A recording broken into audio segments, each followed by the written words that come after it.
All right, welcome to this video. This is part one of a session that we're doing for Franklin Public Schools teachers on using Google Forms as a tool for when you're conferencing with your students. So what I'm doing with these videos is setting this up so that I can kind of have this available to those that maybe want to go at their own pace, or if people weren't able to attend the session, they can refer back to this information later. So these are the slides. I'll leave the slides available. If you want to pull these slides up, you can go to tinyurl.com/fpsgform. I would immediately suggest that you go up to the little folder icon once you get there and put this in a folder of your choosing so you have these slides available for later. In terms of what this session is geared at, this is geared at how to best manage, or as we look at our different sessions for the day, specifically this looks at how to manage kind of collecting information efficiently, effectively, so that you can do something with that data to make the most out of your instruction. So what I want to start with is just kind of showing some examples of why and how and where you might use a form like this. So in creating a Google form, if you've never created a Google form, it's a way for you to create a form to fill out just for you. This is not to give to students or issue to students. This is just for you to collect information on your students. So here in example one, this is what an example of a finished form looks like with just two simple questions on it.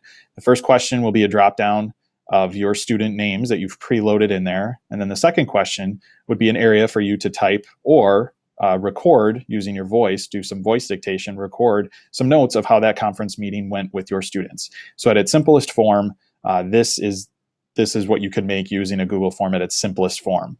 Another example, kind of similar to that one, but with another question kind of thrown in there. You have the student name that you can enter, and then maybe you add in the standards that you are working with. So when you sit down and talk with a student and you're done conferencing, you can enter this information to say that you sat down, had a conference with that student around this standard. And then it's hard to see here, but this next part is, or this last part down here at the bottom is what to work on next. So the steps from that conference that the student is going to go work on. So again, just a way for you to collect data so that if you're grouping students, or maybe when report card time comes along, you have some data to go on. So those are two very basic level, easy forms to create. If you want to go steps further than that, here's kind of a more kind of form built to a specific need. So this was created by a social studies teacher.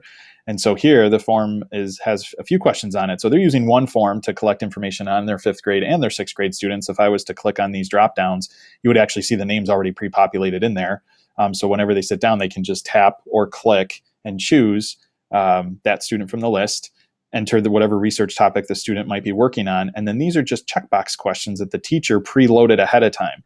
So by having these preloaded, you're conferencing with the student, you can check off whatever it is you're discussing during that time. And then you continue checking those off, and then still have an area for notes later. This form tends to follow the workshop model, where when you are conferencing with the student, you're talking about the progress that they've made, what next steps they might have to take, or where they're going next, getting them thinking about where they're going next, some kind of compliment that you maybe leave that student with on what they're working on well, and then any notes for you that maybe, for you to collect on where you want to help that student to go later. All of that information that you use collecting a form ultimately gets put into a spreadsheet. And spreadsheets can get a little ugly, but part of this session is aimed at showing you how to manipulate that data and use that data to your advantage. And so I'll show that a little bit later in another video. But that's kind of the gist of this, is how do we create a form for our own personal needs for when we're conferencing with students. And you can go on to the next video and start learning how to build that form. Thanks for watching.